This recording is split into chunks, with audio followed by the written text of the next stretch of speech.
The Department of Child Protective Services has become a protected empire, built on taking children and separating families.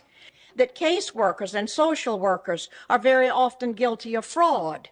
They withhold and destroy evidence. They fabricate evidence, and they seek to terminate parental rights unnecessarily. That the separation of families and the snatching of children is growing as the business grows because state and local governments have grown accustomed to having these taxpayer dollars to balance their ever-growing budgets. My report is concerned with the children and parents caught up in legal kidnapping. Save the baby, save the baby, save the kids. Have the baby, let it grow, just let it live. Save the baby, save we bring the social baby, workers into homes of parents to help them deal with how to raise their children. And then it appears the Department of Child Safety has lost them. Don't want the same thing for your seed. How you go and take that life and be back out here on your knees? What if your mama aborted you? How that statement make you feel? You tell me. When in the last few months, I've done a series of investigations into CPS. Until now, CPS told me they had no comment. But now, they are giving us access. 2 Child Protective Service workers are facing charges in the murder of a 3-year-old Detroit boy. Today, it was the state manager's turn to take the stand. But to me, these numbers seem very alarming. The latest numbers show that in April 2020, the Arizona Department of Child Safety listed 229 runaways and 42 missing children. That totals 271 children that have been taken by the Arizona Department of Child Safety. Save the baby, save the baby, save the kids. Have the baby, let it go, just let it live. Save the baby, save the baby, save the kids. The American Child Protective Services system is in crisis. Parents say that their children were seized by CPS agents who broke into their houses and funneled their children into underground sex slavery. The story of the battle between a mother and Child Protective Services. Every person that I spoke to today had a heartbreaking story of how they... Today, a protest outside the Harris County Child Protective Services office. Further testament to just how many lives have been touched by this little girl. This is Judge Lois Haight, Rebecca Hardy, and Jill Fannin, the 3 judges that we're here protesting against. These judges are taking children away from their parents. They're allowing perjury in the courtrooms. They've been found guilty of doing this numerous times. Andrea Wood is the president of the activist group California Family Advocacy. The counties need the money. I have records of the Contra Costa County saying that they're broke, they're in financial stress, they need money along those lines. And they need to take these children away. So they're actually trying to make false allegations against parents. They're trying to force children under what's called suborned perjury to lie against their parents. It's a criminal racket. It really is. And the courts also then make money on the services that they provide. If they can get the parent to take a parenting class or something of that nature, they get a percentage back of that as well. But the big racket is putting children in foster cares, group homes, and adopting children out. My son, who was taken for a period of time, is now back, was put in a group home where the young children there were offered up to adults for sex, minor children, to adults that wanted to either, come to the property or meet them elsewhere, I guess. And these were, young children. And this is what happens in group homes. They're trafficked to pedophiles. And this is the practice, because selling a child over and over again is just such a lucrative business. For this documentary, I have obtained a death certificate for a baby girl named Desiree Ramirez in Contra Costa County, California. She died on October 27th, 2018 at the age of 4 months old. She was in CPS custody at the time of her death, living in a foster home. Her social worker, Tasha Mizell, is listed on her death certificate. Her parents sued Contra Costa County, and the lawsuit states the following, quote, "The autopsy revealed that DR, the child, had internal bleeding in her abdominal cavity and bruises to her internal organs and on the back of her head. The coroner listed the cause of death was caused by the heart stop beating or by an abnormal heart rhythm. The latter could not have been a cause because there was no EKG. The child was already dead when emergency personnel arrived at the scene. So think about this.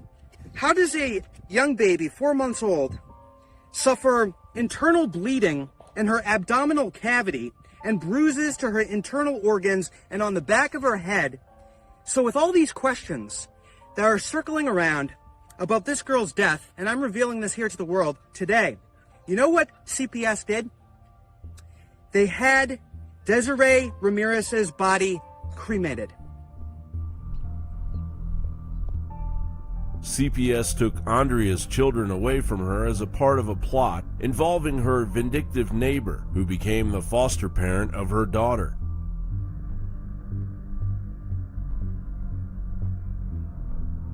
Andrea's story echoes the stories of parents around America who say that CPS kidnapped their children and subjected them to pedophilia, drugging, and even death. The social worker who has supervised Andrea's daughter, Acacia Chidi, has a criminal record and numerous aliases. Broward Sheriff's Office records show that Acacia Hasina Chidi has been known by other names, including Shindana Monique Bell, Shindana Monique Thomas, Acacia Chadi, Donna Monique Thomas, and Corey Bell. On May 27th, 2007, Acacia Chidi got arrested and she was charged with aggravated battery with a deadly weapon, disorderly conduct, breach of the peace, resist officer obstruct without violence, and criminal mischief. She assaulted an officer with a deadly weapon in an airport. She has more than one charge on her record. According to sheriff's records,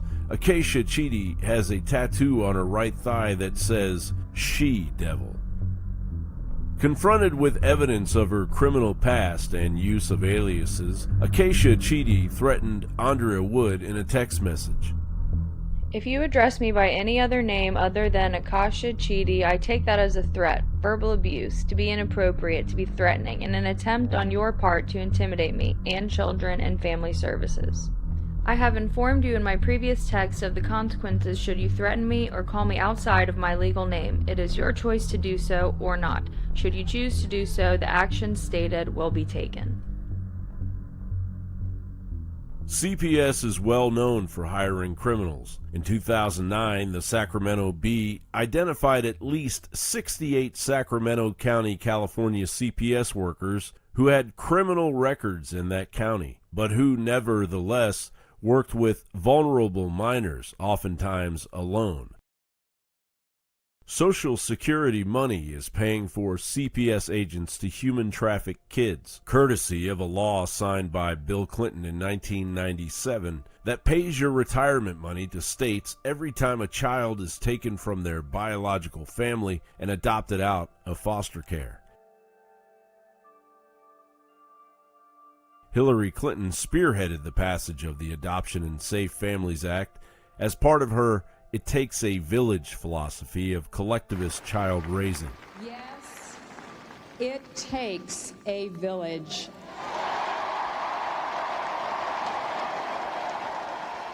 In 1977, Hillary Clinton's mentor, Mary Jo Bain, reportedly said, In order to raise children with equality, we must take them away from families and communally raise them. Mary Jo Bain later served in the Bill Clinton administration's Health and Human Services Department, leading the Children and Families Division during the welfare reform push during the period in which Hillary Clinton crafted the Adoption and Safe Families Act. Under the law, states receive Title IV incentive payments from Social Security, originally totaling $4,000 for foster children who get adopted and $6,000 for special needs children who get adopted.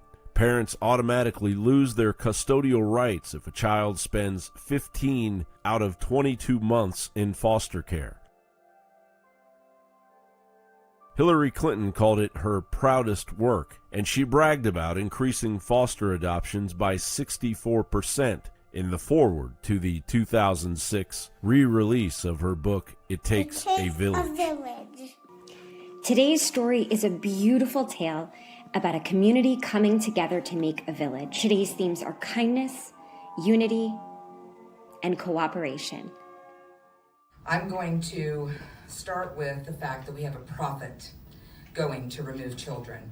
ASFA, which is the American Safe Families Act, under Title 4D, funds these agencies, subcontractors of DCF, to the tune of about $150,000 a year per child, as long as they are not placed with their families.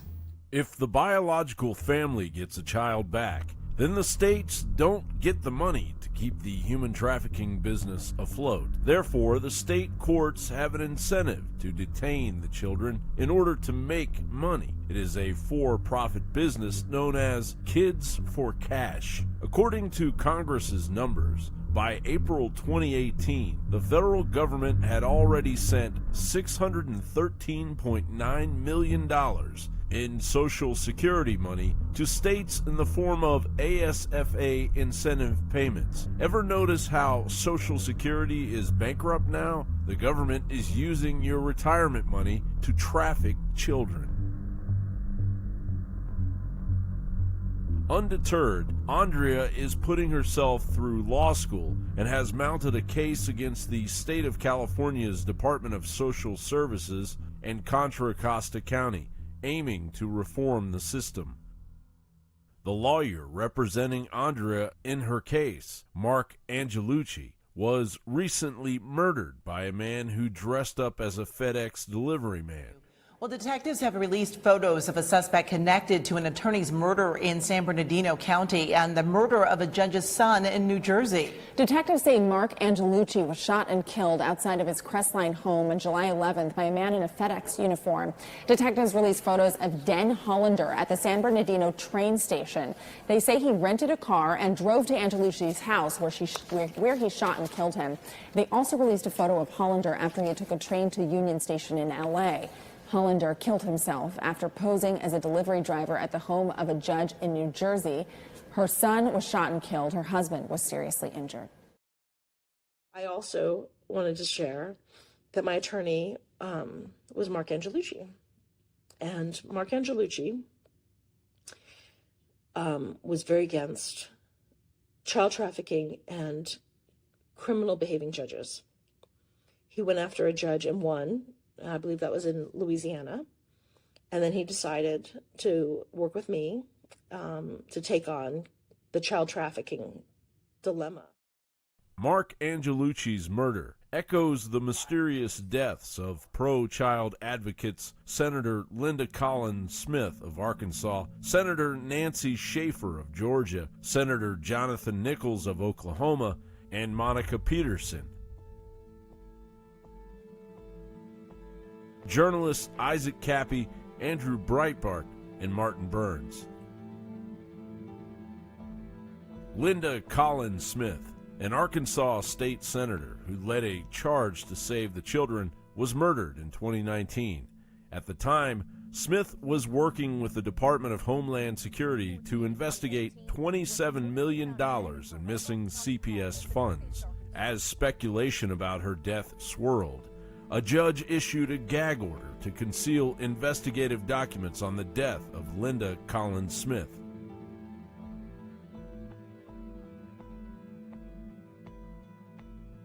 The late Georgia State Senator Nancy Schaefer was a pioneer in the CPS reform movement. In 2007, she authored a report called The Corrupt Business of Child Protective Services. It's a privilege for me to join you tonight and to be with you in some pro-family policy here. I will share with you on the unlimited power of Child Protective Services. I served in the Georgia State Senate, and after 4 years of viewing the ruthless and unsparing actions of Child Protective Services, also called CPS, which I will use tonight, I wrote a scathing report entitled "The Corrupt Business of Child Protective Services." Thank you. The report cost me my Senate seat. In 2010, she was murdered with a gunshot wound to the back, while her husband died from a gunshot wound to the chest.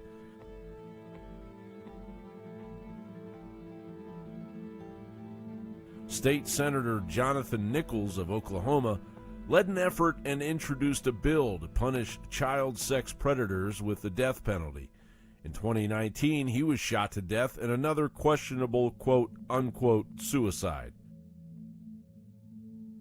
Martin Burns, an investigative journalist who created the Children Lost in the System series to expose the child predator networks, died in a so-called hiking accident in 2013. Shortly before his death, Burns reportedly said, "Nobody can silence me." Then State Senator David Farnsworth launched an effort to try to find out where the missing children from the Arizona Department of Child Safety have gone, and he got threatened for it. Hello, this is State Senator David Farnsworth. I was having a peaceful Sunday afternoon with my wife until someone sent me a link to the Channel 15 report on missing children. We need to all be concerned. If DCS can't keep track of their children, they need to stop taking them out of the home. Now, some of you may think that's horrible, but I'll remind you that only 20% of the children that Arizona Department of Child Safety removes from homes are removed from homes because of abuse. The other 80% are removed because of neglect. Now, we'll all agree that neglecting children is a terrible thing, but who's to judge what neglect is? And I will say again, if DCS cannot keep track of the children that are in their charge, they should leave them in their parents' homes.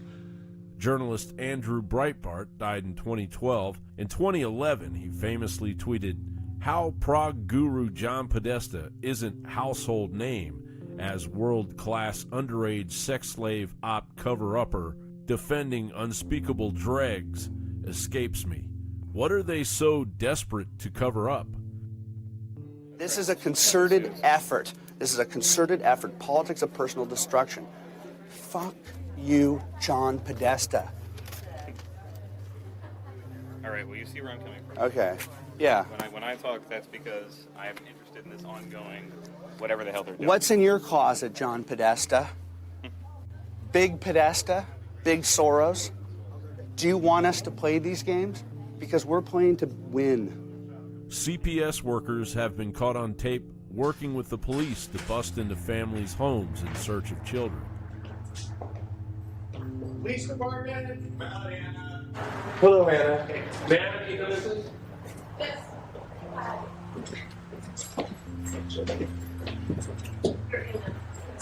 You want to take away my baby?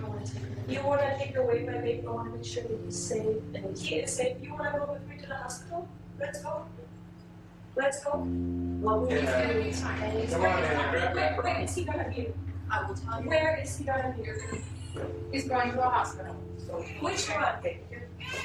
Which one? We're not going to tell you right now because I don't think you're acting, rationally right now. They told us that we're going to bring him to the Anna, hospital. you got the Kaiser paperwork? Yes, I do. Let me take a look. Many times, CPS agents medically kidnap newborn infants directly from the hospital. Yeah, we're fine. We just want to be discharged.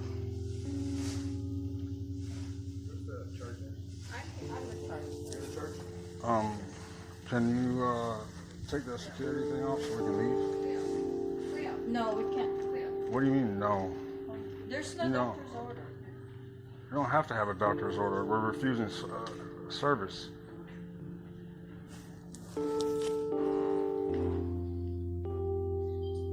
There's no doctor's order. We don't have to have. You're being recorded right now. So I'm just letting you know. The mommy can go. The baby can go too. Cannot go with the mom. What do you mean the baby can't go with the mom? Yeah. Why? There's no order. Then get the doctor the up here. mommy can go. Get the with doctor an up here AMA. so we can be discharged. Yeah, There's nothing wrong with the baby. We're calling the doctor. Please. How you doing, sir? What's your name? What's your name, sir? It's not important, man. Okay. My rights are being violated. The baby doesn't leave?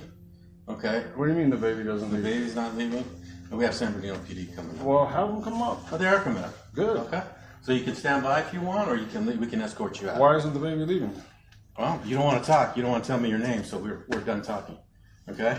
So either you can go back to the room and wait, or you can wait for San Bernardino. They have my name. Okay. So you're violating my rights right now, man. You can leave, sir. Oh, I'm not gonna leave. I have my family here. Oh, okay. So where's the doctor's orders? The movement to stop Child Protective Services is about to explode. On July 16, 2022, parents around the United States will hold a series of coordinated protests, both in person and on the internet, to tell their stories about how CPS agents kidnap their children for profit. This protest strategy aims to create a synergistic effect, making it impossible for the world to ignore. Aaron Ray, a man from Ohio, says he found his daughter being sex trafficked on Craigslist. CPS agents assert authority over parents they target. This CPS worker told a mother, "I just pop up," before CPS took her children later that day. I don't have to call you to come to your house. When you first initially get a case. Correct. You don't. Just pop up. Parents have to fight for the right to videotape interactions with CPS agents. Here, a Los Angeles Department of Children and Family Services worker named Margot Sellers falsely tried to tell a family that they could not record what happened in a meeting, but the family refused to back down. It's not a policy that we allow. Yeah. Obviously, it's not allowed. Oh, I see. Well, that's not permitted. Yeah. Well, this is being recorded. I'm sorry. I have the First Amendment to protect me, so policy or not. A mother in Salem, Oregon, protected her daughter from CPS agents who claimed that the girl was suffering from seizures. The mother clearly knew and protected her I need to rights. get your guys' name, Sure. information. So I'm Sandy Springer. I work for Marion County Child Welfare. I'm a intake caseworker. Okay. Oh. Thank you. And so what is So we're the out call? here. Yeah, so we're out here because we got a call of concern that your oldest daughter Mm-hmm. suffers from seizures and does not have medical treatment. Is not. And you're not able to tell me who is reporting No, we that? do not disclose callers. And what are you asking for today? So what I'm just trying to get information on, does your daughter have seizures? Which you said no. And so I just need to see if get a hold of a doctor or some way that I can confirm that with. Okay. And you're saying that So your you were daughter's asking for a release for me a to release sign of right now information. Yeah, that'd to be a great if doctor? you would sign to the doctor for your daughter so I could talk to the doctor. And then since your daughter is not here, so I can't ask her, Mhm. about it. And that's what I'd like to do today. To complete my assessment, I am required to do what's called a comprehensive. So I would need to Mhm. talk to her and do and chat with her and chat with you. And not just about this one thing, but we do that full comprehensive. So we Mhm. talk about, we talk about mental health and drug and alcohol. We talk about discipline. We talk about So why do you talk about all of those things when it's related to someone calling in about a medical? So our policy is that in the Oregon safety model is that the best way for us to ensure child safety is to do that comprehensive, is to get that full picture of a family and how the family functions and stuff Mhm. like that. So that's our practice with the Oregon safety model. Okay. So are you guys claiming to have jurisdiction of my daughter? No, you have custody of 'Cause your I'm- daughter. Yeah, I'm absolutely. living blood and flesh, and she is as well. So Yeah, no, she's you my have daughter. you have custody jurisdiction of your daughter. We're just out. I'm out here to gather information and assess. Are your children safe? Okay. Specifically in regards to does your daughter? But I already know they're safe because we had a case open, and you guys already know that. Right, but we got this So- new call that hadn't been addressed. But you already know before. that my children are safe. You're just concerned about a seizure. That would be the concern. That is today. this. Yes, that's the concern that brings us out. But as part of our our policy and the organ safety models, we have to do that comprehensive because, and part of that is there something going on that we need to address? Like, is there another avenue or issue that we're like, oh. I'll be right back. Sure. If you are looking and you want to talk to her, right? What all else are you wanting to do in this full assessment? So part of the full assessment is like, so we would talk to you. I'm required to talk to legal parents, all legal parents, so dads and moms. I'm required to talk to anyone who lives in the home. That includes children and their parents. Like, I'm required to notify all legal parents, hey, I talked to your child. That kind of stuff. So it's all there. So it's not just about talking to Alashay today and closing the assessment, like you said. Yes, you said I'm going to talk to everyone. That's part all of the kids. comprehensive. Okay. So because you just said that you were going to talk to Alashay. Yes, and you were I going do to need close to talk the assessment after talking to her, is what you said. I have it on video. So I apologize if that was misinterpreted. So I do have to talk to her before closing it. But before closing it, I'm also required to do a comprehensive with everyone. Because I dealt with this last time with people saying things and it not being recorded and it being completely different. And I'm not dealing with that this time. I understand. There needs to be everything up front, and it's very frustrating. Other people are calling in. I know you guys get multiple calls all the time, and they already saw in the last case, I'm a good parent, there was nothing. So it's very frustrating that someone can just call and say something. It is, and that you guys come in with some kind of authority, you say, to interfere with people's lives. It's absolutely frustrating. It's very frustrating because that's not the way that America is set up. We're supposed to have privacy. We're not supposed to have our parental rights interfered with. There should be due process. The bottom line is there should our be a job is jury. Safety, child safety, and it's our job I to go out understand and that, assess but and with ensure it. safety, you also need to protect the parents and the family together. That means due process rights and not to interfere in families' lives like that. As long as children are safe, then we don't Yes, want to. I understand that. I've done a lot of research on this so. since last time. Yep. So And it's right before Christmas time, so Yes. this is another thing. Stressful. So when did this call come in? So the call came in, I think today. It came in today. Okay. So yeah, it came in today, 12:23. You guys are pretty fast on moving, huh? Well, the policy is that it needs to be addressed within 2 to 24 hours. Former social worker Melinda Murphy worked in Los Angeles County and turned against the CPS system. Murphy's revelations about CPS misconduct are breathtaking. And so I think what your audience will be most interested in what we do is that we go out and we do an independent investigation of what's happening, and we report back to the parents' attorneys. So, for example, I'm asked all the time to go observe visits. Okay. And I'll read the social worker report beforehand. The social worker reported to the assessment of what's happened, what she's viewed or he's viewed, or the HSA, where we talk about previously the human service aides. Okay. And I'll read that there was no bond between, for example, a teenage son and his father. The son, didn't want to visit with his father. The father has no parenting skills. Recommending terminate, reunification, everything. So then I'll go and observe the visits, and I'm telling you, 80% of the time, what I see is completely different than what's in the what they actually report. You see a beautiful family, you see a close bond, and not all the time, but I just do I'm just honest. I'm just going to go see what I see based on my experience, And for that example, I went out and. The father has excellent communication skills with his son. His father's very approachable. They're hugging. The son's asking if he could come live with the father, but the court doesn't get that information. The court gets only what the social worker is reporting, which is erroneous information. So that's why I love my job. When I was hired, the people who hired me said, you're not a hired gun. You're not a hired gun. And I said, well, finally, finally. Exactly. For over 20 years. And what I do is they said, just tell us the truth. Tell us what we want the truth. Tell us the truth. Say, do you think, tell us, do you think the parent needs some, more help with something, or do you think the social worker's on track or not on track? But like I said, 80% of the time, it's just complete mismatch. CPS workers in Prescott, Arizona were caught wearing professional kidnapper t-shirts, rubbing it in the faces of parents who have lost their children.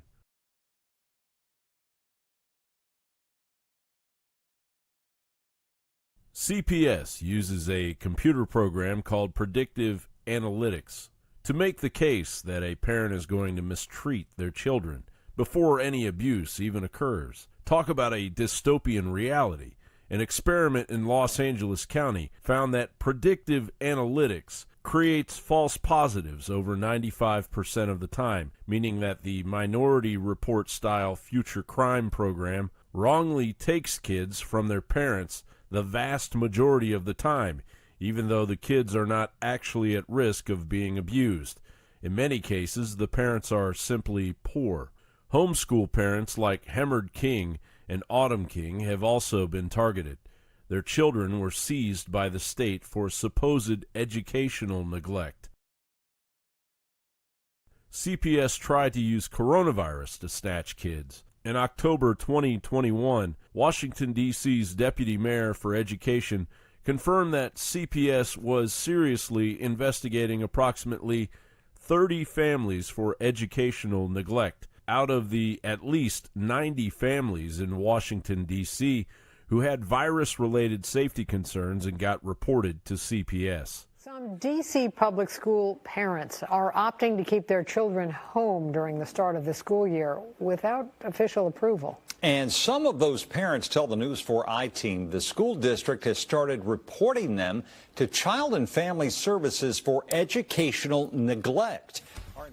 Lindsey Graham, who kept her Salem, Oregon salon open in defiance of coronavirus tyranny, revealed that CPS went to her house and targeted her family as political retaliation. And I've never expected such a violent, aggressive, vindictive thing could ever have been done to me or my family, because I'm trying to earn a living, because I'm trying to work.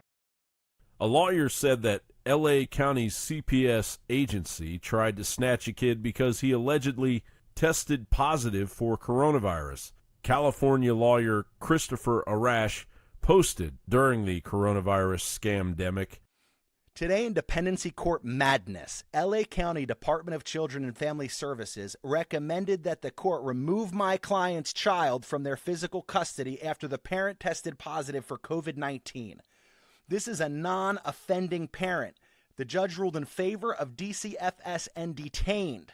Let that sink in. DCFS is asking for children to be removed from their parents' custody due to COVID-19 despite the parent making the appropriate arrangements for their child. To be clear, as the author of this post, I completely support taking the appropriate precautions recommended by the CDC to prevent the spread of COVID-19. National File reported a Child Protective Services worker in Oklahoma used the coronavirus outbreak to cut off a mother and father's visits with their 20-month-old daughter, even though the Department of Human Services, the state agency that oversees CPS, claims to be keeping parental visits open.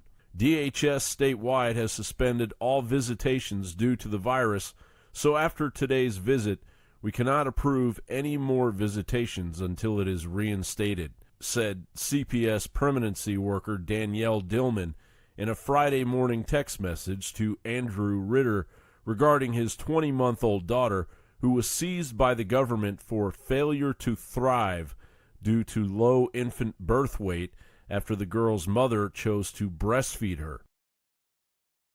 The state CPS agency in Washington state got caught setting up a child quarantine center during the coronavirus, a job posting stated. DCYF is seeking current DCYF employees in King, Snohomish, and Benton counties to volunteer to supervise and support children and youth in emergency quarantine centers. While this is a voluntary effort, you will be compensated 4 ranges, approximately 20% above your current base salary while performing these duties, and return to your normal position and salary once concluded. We are looking for current DCYF Social Service Specialist 3s to care for children who are either COVID-19 positive or who may have been exposed to COVID-19. There are 3 locations. In response, the Washington State DCYF agency said that the quarantine centers were being planned for kids who were already in the CPS system. CPS often denies parents visitations with their children, even though attempts at family reunification are mandated. Welfares and Institutions Code 361.2 requires that parents be allowed to visit their children, but CPS operates illegally, and they extort parents for money to see their kids and for other expenses. According to military veteran Barry White, they tried to get me to pay a professional to talk to my daughter. My daughter said several times she wants to come home, but they said I couldn't record that or show anybody that.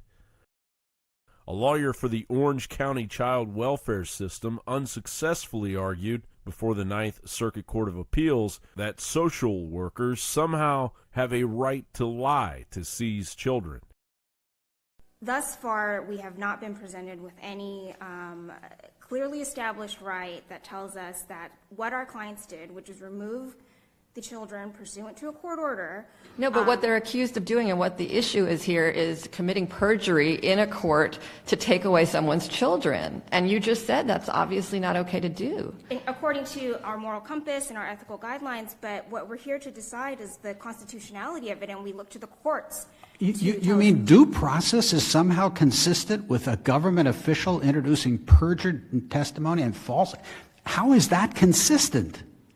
I mean, I hate to get pumped up about this, but I'm just staggered by the claim that people in the shoes of your clients wouldn't be on notice that you can't use perjury and false evidence to take away somebody's children. That, to me, is mind-boggling. The state of California officially labels all missing foster care children as runaways instead of missing children, to ensure that no Amber Alert gets issued for the foster child. California Department of Social Services official Adam Weintraub admitted, "The California Department of Social Services receives reports from California counties via the statewide child welfare data system. There is no separate category for missing children. All children who leave the system without explanation are grouped together under the category of runaway." Sometimes the children get sex trafficked. Sometimes the children end up living with a pedophile in foster care. Sometimes the children end up dead. In 2016, in Andrea Woods County of Contra Costa, California, a foster parent by the name of Michael Mallett engaged in a 12-hour standoff with the cops before police eventually shot and killed him. Michael Mallett was about to face 12 counts of lewd act upon a child. Family members had no idea that their children were living with a dangerous alleged pedophile. A father whose daughter was living with Mallett told journalist Patrick Halley about his nightmare. Apparently, an 11-year-old girl who was living on the same property with my daughter, she said something. She said that she was molested for some time while being there for 4 years. She finally said something when she was 11. CPS is not willing to take any responsibility for it. I confronted CPS about it, and they said, "You should be happy you got your kids back. And if you have a problem with what we did, then get a lawyer." The foster care system has grown to historic size during the opioid crisis, with parents losing their kids due to alleged drug use. In the foster care system, the kids are heavily drugged. A young man told his story of drugging and abuse in the foster care system in Oregon. If I were to tell you that CPS is stealing children from perfectly loving homes, would you believe me? Oh, yes. Oh, yes. I went through that myself, actually. I did personally. Actually, my own, I was taken away when I was 5 years old in the state of Oregon. And, well, I was in DHS for till I was 18, and then they basically dropped me off at the mission when I was 18 because I was too difficult for them. And they basically drugged me all my life. I went through 28 different foster homes. Some of them did some fucked up shit. A lot of them did fucked up shit. The child welfare system barely monitors its own mass drugging of the kids. Foster kids are much more likely than other children to be drugged. In July 2020, at the height of racial protests, National File reported government-funded youth groups as well as foster care providers and social workers are encouraging, supporting, and in some cases organizing young people under their jurisdiction to protest against racism and the police in the aftermath of George Floyd's death. Brenda has been cleared of all abuse allegations, but last week, when her attorney told Child Protective Services workers to stop contacting Brenda, CPS went to court demanding to see I just really haven't wanted to let him go since I picked him up. Jessie McCombs has good reason to hold her 4-year-old a little tighter after she said 2 imposters showed up to her home, a woman followed by a man. Well, where did a CPS imposter get the information police say she used on fake documents in an attempt to kidnap an infant? But they're not. They're not safe. You know, they're taken out of good, loving homes and placed in, foster care with people who don't care the same way that the parents do.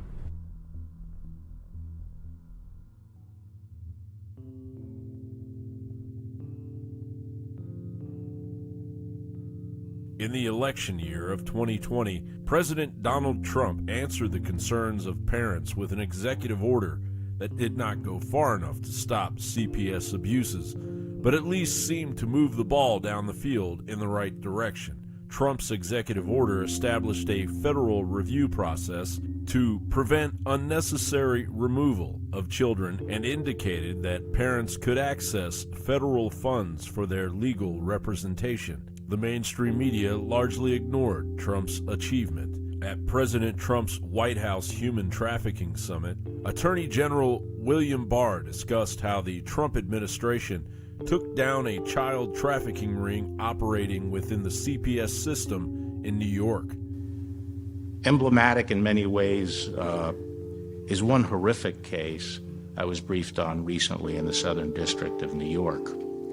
A very dedicated team of prosecutors doggedly pursued a few little leads and ended up convicting 19 defendants in Manhattan with sex trafficking of minor girls and young women in the New York State child welfare system. In other words, children who society had a special obligation to protect ended up being instead exploited. In this, as in every case, a person who gains leverage or power over a vulnerable victim exploits them for their own gain. There's nothing more predatory or disgusting. But Washington, D.C. did not want to hear about it. According to our sources, both Kamala Harris's office and Rand Paul convened meetings with parents regarding the CPS issue, but never followed up on the meetings, despite pleas from the parents they ignored. Court records reveal that Kamala Harris represented the state against a mother named Tammy Reif, who reportedly had her son stolen away from her by a Superior Court judge named Gregory W. Pollock. Jonah Reif was allegedly sex trafficked. The Justice Gazette reported on May 9, 2014, in the courtroom of Superior Court Judge Kenneth So, the audience saw testimony of 4-year-old Jonah Reif's description of sex acts performed on him at a preschool in San Diego County. Despite medical and witness corroboration of sexual abuse, Jonah was given to individuals accused of trafficking him and, according to foreign authorities, taken out of the United States by the alleged traffickers. Prior to the exportation of Jonah Reif, a.k.a. Sullivan, he reportedly had been forced to endure a significant number of fast-tracking vaccination shots. Such large numbers of vaccination fast-track shots are a typical characteristic of kids being exported into foreign child sex slavery. Joe Biden's daughter, Ashley Biden, worked as a social worker in Washington, D.C. As the next first daughter, Ashley brings a career of public service, working for years as a social worker and public advocate. And she also worked for the Delaware Child Services Department. Ashley Biden obtained her 2010 master's degree in social work from UPenn, where her father's think tank is based. The Penn Biden Center is financed by UPenn General Funds. UPenn collects massive amounts of money from coronavirus vaccine sales, thanks to a licensing agreement that UPenn made with Pfizer's partner BioNTech. The deal was made when Joe Biden was officially working for UPenn, and Joe Biden can return to that pile of money in Pennsylvania after his presidency. During the 2020 election, journalist Patrick Halley of National File became the first reporter to publish contents of Ashley Biden's rehab diary, in which Ashley wrote about her relationship with her father. Ashley Biden took childhood showers with her father, Joe, that she described in her diary as, quote, probably not appropriate. She wrote about her resentment for her father and her years of sexual trauma. Ashley Biden confirmed that the diary is hers. So all these media folks who are trying to shut down this story are really just suppressing the voice of a victim named Ashley Biden. And she's the victim of the Biden family.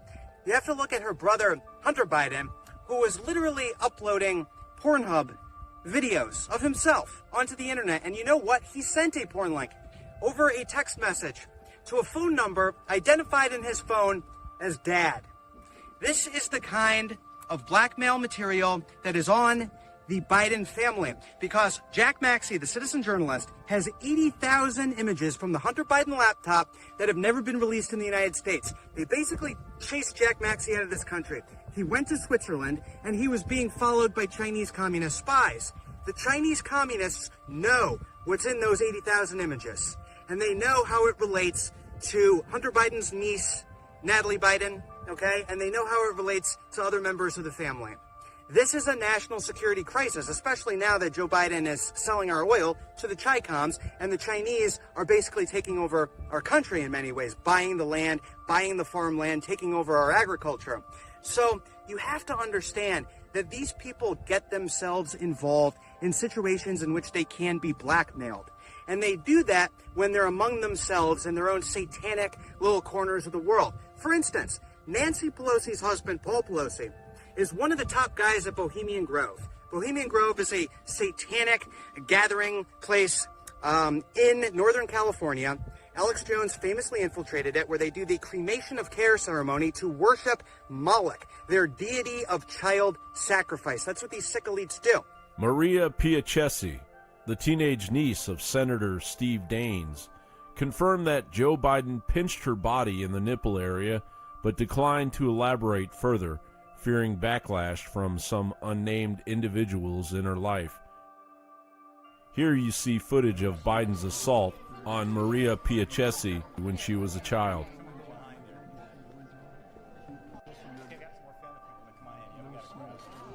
Al Sharpton offered up another sleazy sacrifice to Sleepy Joe at the White House.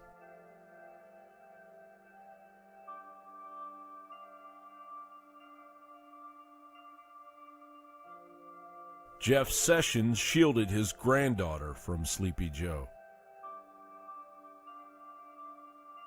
Chris Coons tried to pretend he didn't notice when Joe Biden was sexually assaulting his daughter during his swearing-in ceremony. Chris Coons even spoke on his daughter's behalf to defend Joe Biden. Chris Coons got confronted about that during his 2020 re-election campaign, and his masked face actually showed just a fleeting flicker of shame. Of course, Chris Coons groveled to Biden with a laughable 2020 video defending his friend Biden's supposed faith. Joe Biden pushes collectivist child raising. They're not somebody else's children. They're like yours when they're in the classroom. Joe Kotchett is Nancy Pelosi's best friend. Joe Kotchett is a San Francisco lawyer and a Joe Biden fundraiser. Kotchett is the man who is personally choosing the judges for the Joe Biden administration. On May 23, 2007, San Francisco Weekly reported this information on Joe Kotchett, who was engaged in a bitter divorce from his wife. In her March 28 sworn declaration, she accused Kotchett of being a name-calling tyrant, one who would push his kids' faces into their plates or pull them away from the table by their hair when they didn't finish their meals. She also described him as a foul-mouthed heavy drinker who averaged 1 bottle of wine each evening and drove around with a plastic glass of wine, sometimes when the girls were in the car with him. She claimed her hubby liked to walk around the house naked, even as the couple's 2 daughters grew older and became uncomfortable with his nudity. When she asked him to stop, he allegedly screamed he would do whatever he fucking well pleased, according to her court declaration.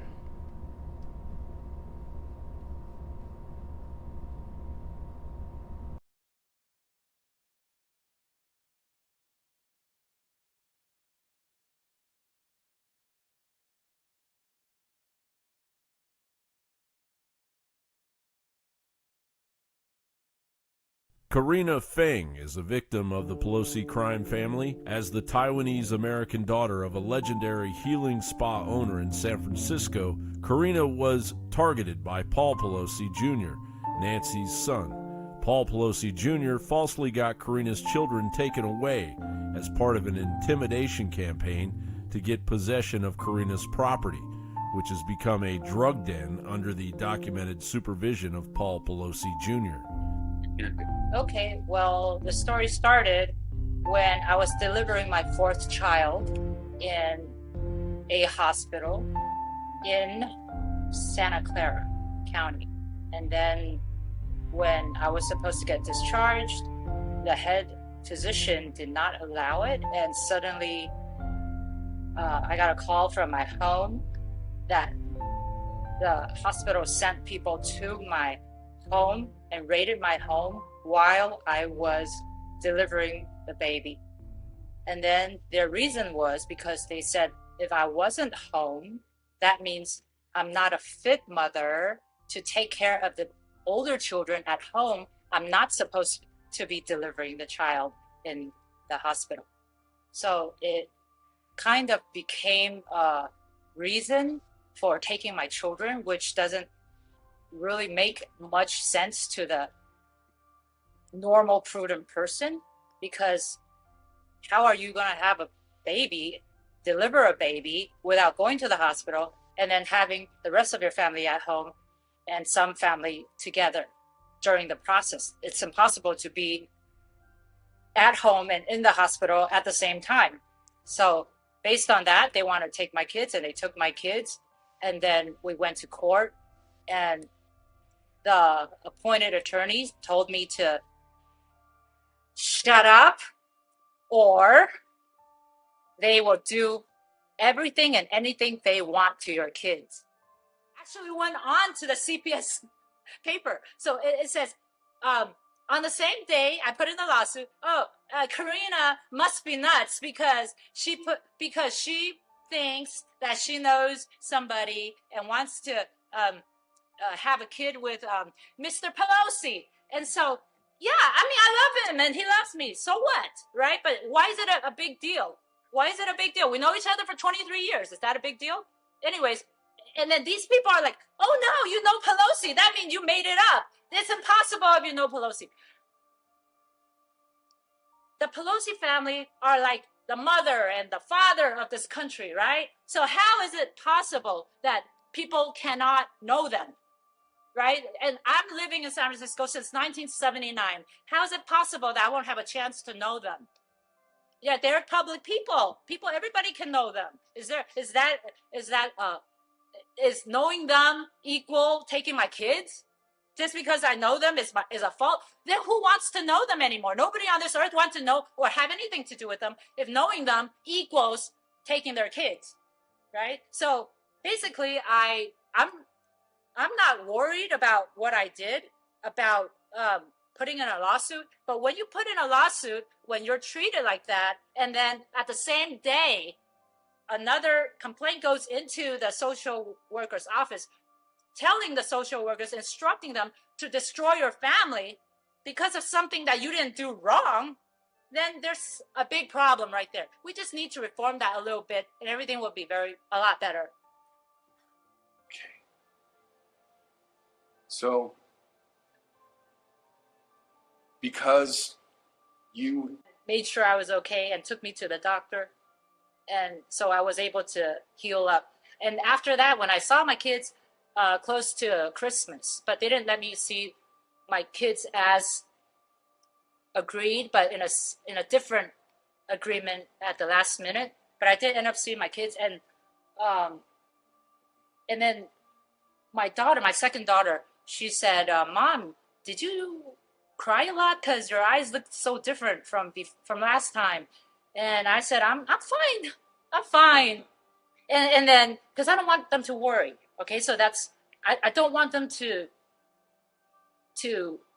feel or see me in pain. I just want them to see the happy part of me, and that's it. I don't want anybody to see me suffering or me in pain or me in any type of mode that I don't want them to worry about me, kind of thing. I don't want them to see it. So I just try to smile it off, laugh it off, but I couldn't hide it from Katie. I couldn't hide it from her. She's so smart. She's like, "Mom, I know you've been crying." I said, "I have not. Just don't say anything. We're under supervision. They're going to write us down, turn us into court, and say we're nuts because we were crying because we miss each other. And we're not supposed to cry. If we cry, they're going to cancel our visit. So we can't cry. Hold it in." Then Katie said, "Mom, just remember, if you break your eyes, you won't be able to see me again." So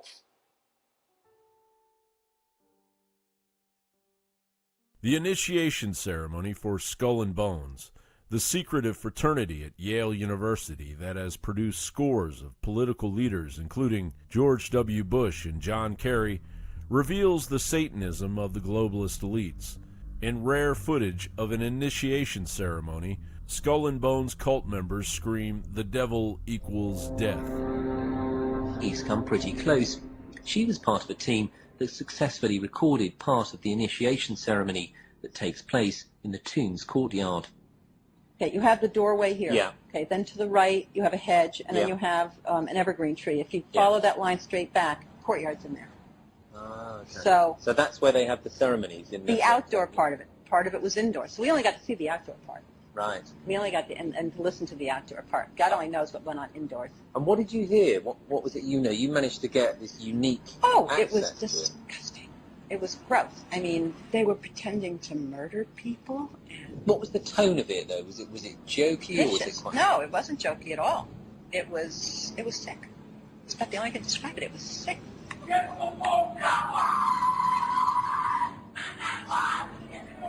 What you're hearing is the first recording ever made of the Skull and Bones initiation ceremony. It has never been broadcast before.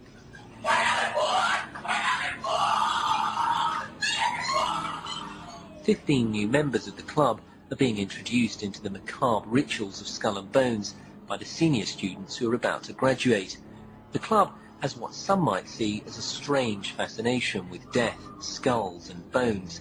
There's the chants too, difficult to hear first of all, but including "the devil equals death, death equals death."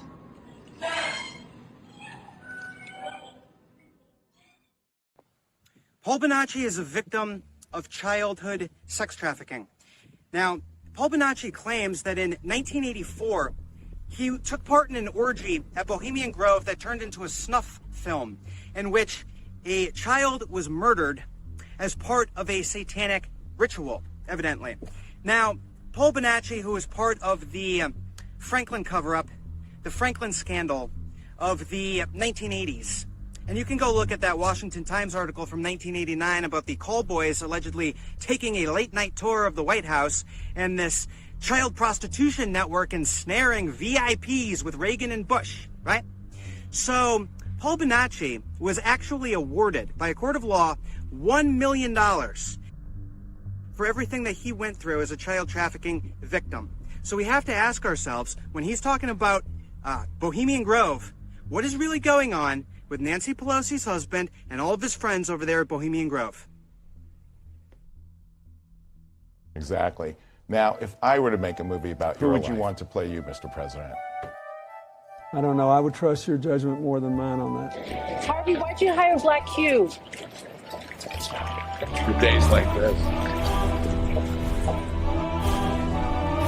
fair to say Black Cube operated like a military operation?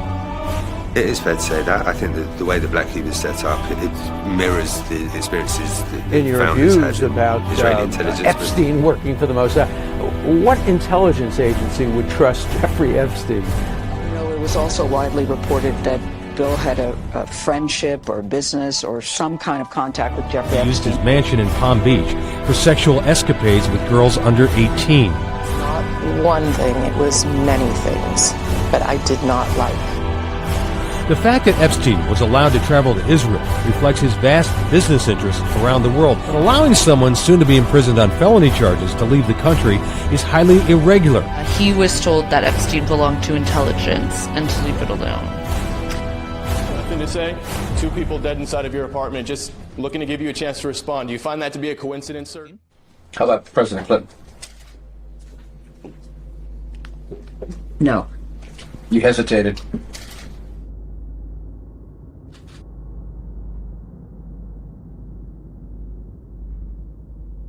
Heather Hobbs is a pro-life advocate in the state of Oregon who took on CPS publicly and won. Heather Hobbs' story is an inspiration to parents around the world who are searching for light at the end of this very dark tunnel. I spoke at an Oregon Trump rally, and that ended up getting me put on Twitter and the dark web, and having my name as an Oregon activist as somebody basically just to pick on, and nothing really came out of it, as you know. But we did have an actual issue while I was in the hospital, and I thank God every day that I was in the hospital because all of their allegations had luckily been dismissible because I was in the hospital. However, we did also have a nurse that was verified later by some of my friends who are, involved in police work and investigative work, who has been confirmed to be at Antifa riots, BLM riots. And so this particular nurse was my nurse, and she also called on me. Now, I'm really grateful because there's a lot of hope within the story. And that hope is, A, you get a lawyer immediately. You don't talk to them. You don't cooperate with them. You don't work with them. Unfortunately, what I've seen happen so many times with CPS cases is they'll say, it's no big deal. We're just going to check some stuff out and then you'll agree to something. I've had people I know that it's, dad just has to go stay with grandparents for the night while we check some things out. What that does is it's essentially an admission of guilt, and you're now submitted into the system, at least in the state of Oregon. So I luckily knew not to do that. And I luckily also had my doctors and everybody immediately from that first moment. I was getting paperwork, writing down names, times, dates. But the average person doesn't know to do that. The average person doesn't know that you can't trust the system. So to the be average clear, person believes. Go ahead. No, so you were in the hospital and the nurse overheard you saying that you were pro-life and you were listening to a conservative podcast, right? And you think that that is what triggered this nurse to say that there was something wrong with you breastfeeding? Yes. My daughter was in there. We were having a discussion and her entire demeanor changed. She went from being very pleasant, nice, to very snarky. And in fact, she requested to be switched to a different patient. So I did get a different nurse. But she called CPS on you. Yes. Actually met with the CPS people. And I had my kids dressed, cute and matching, typical church outfits, had them with books and crayons. And we walked in there and he goes, here they are, you can see them. And she just had this kind of look of, all right, now how am I going to trick them? And that's where you got to watch out. There's so many elements of attack because, there also was the anonymous calls and you can't find out who's calling anonymously. They had them on Twitter, and they also had, I think you saw the little memes of Join Antifa was the Twitter handle. And it was a Portland-based one. And they were sending stuff with myself, politicians, just people in general that were trying to do better. So I had all of those things that my lawyer had to deal with. And they were trying to poke at every single one if they could. And the lawyer just kept saying, the kids are fine. You can see them. And he got them to admit that they believed that this was politically motivated. And so because the supervising worker stated that to the lawyer, he closed his book and he's like, okay, we're done here. If you bother my client again, we're going to sue you for harassment. And you have to have someone aggressive like that. That's your kids. That's your whole life right there. And they are a trafficking system. Unfortunately, they make so much money off of taking kids away. So you would say that it is always a mistake to allow them into your house because they don't have authority without a warrant to go in. I mean, we've seen examples where they bring the cops too, and a lot of people just get intimidated. So what is the best strategy if you hear a knock at the door? Because you've succeeded. I mean, you've beaten these people. Well, here's the thing. You need to know your constitutional rights. The federal government and then the state government and then the local sheriff, that is the line of authority that you need to know. A lot of people, if the feds showed up to their house, they would just comply. You don't have to. If that sheriff isn't there with a warrant, you don't need to let them into your house. They might forcibly enter anyways. And it's the same thing with the kids and everything else with CPS. They will try to use that authority to intimidate you. But if they don't have warrants, and you actually have to look at it, make sure it is, in fact, a warrant, make sure you still call that lawyer immediately. But you do not comply and let them into your house because they are there to pick it apart. They will use your fear against you. Nobody can fathom the thought of losing their children. And if there's an easy way to fix this problem, that's what they want to do. That's the natural instinct. But I promise you, going through the process of actually standing up for your rights, don't talk to them, get your lawyer. Your kids are worth it. There are organizations out there that you can look up online that will help you with legal fees. Do not work with them. I am not saying that every social worker is a bad person. I'm saying that it's a bad system, and a lot of these young, naive people go into it thinking, oh, I'm helping save the kids. And a lot of times the ones that stay, they end up getting corrupted and the other ones end up leaving. I can't tell you how many of our social workers just got transferred out of the county or ended up quitting because they couldn't stand what they were seeing. You know, it's really, it cuts across all lines. I've met white people, black people, all poor people, because they just take the kids from poor people. The poor people never see the kids again. If it's a rich parent, they want to bring them back for visitation over and over again to drain their bank account, right? Yes, I've seen that too. There were many people that I would consider of wealth who continually, it's going to be another year. It's going to be another year. They'll put them up for adoption and then, no, I'm going to give you chances. So the system is not in your favor. Well, the biggest thing is making sure you always have enough money saved to be able to hire yourself a lawyer. In today's world, anybody can do anything to you just because they don't like your political views, unfortunately.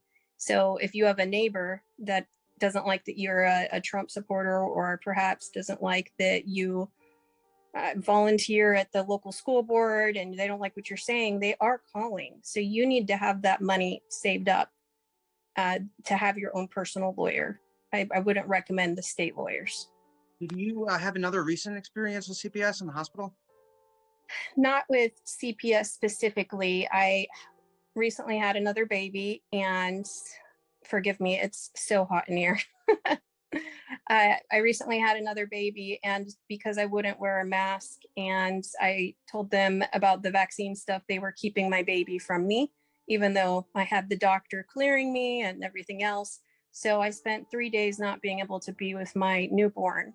And I called a lawyer, called patient advocate Representative Mark Fincham from Arizona, who's running for Secretary of State. He flew in to be at the hospital with me. I had our Constitutional Sheriff and Peace Officers Association State Director, Kirk Lanius, come in with me for the state of Texas.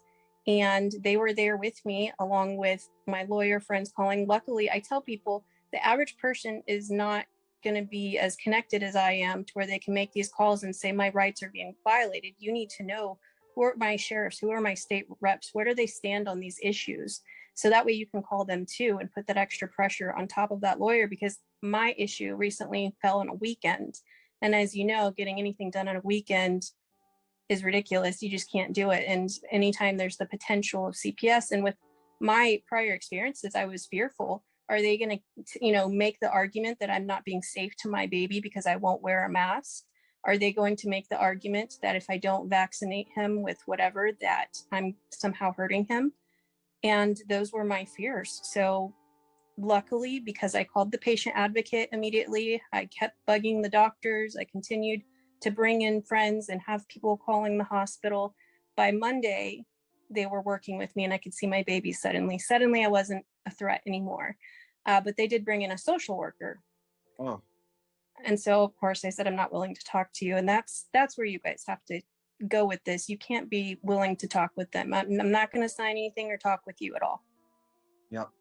Well, Heather, I really appreciate your time. And I think that you can inspire a lot of people because you've had a couple of successes now in which you just say, I'm not taking this. I'll get Mark Fincham here. I'll get, anybody I need to get here to protect these babies. And Well, so get your pastor, get friends from church, if you having a good community is really important.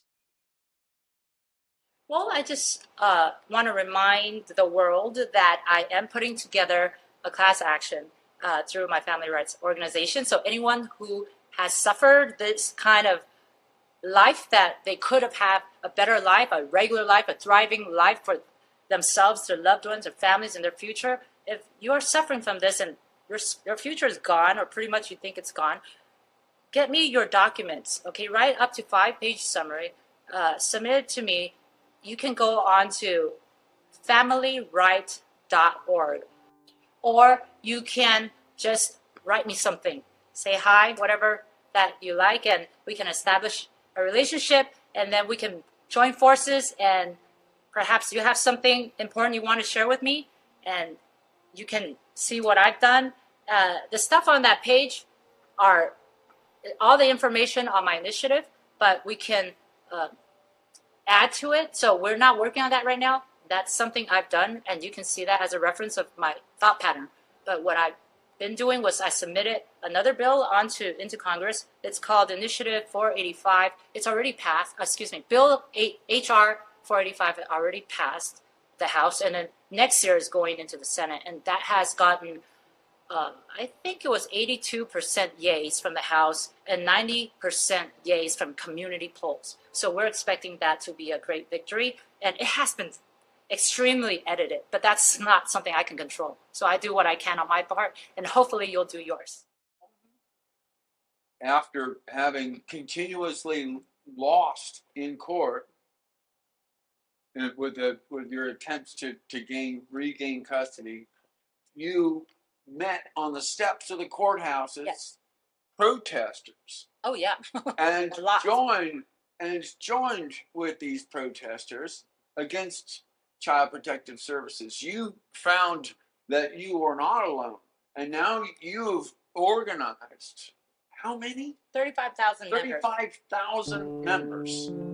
35,000 in America, nationwide. Oh yeah. Oh yeah. And that's nothing.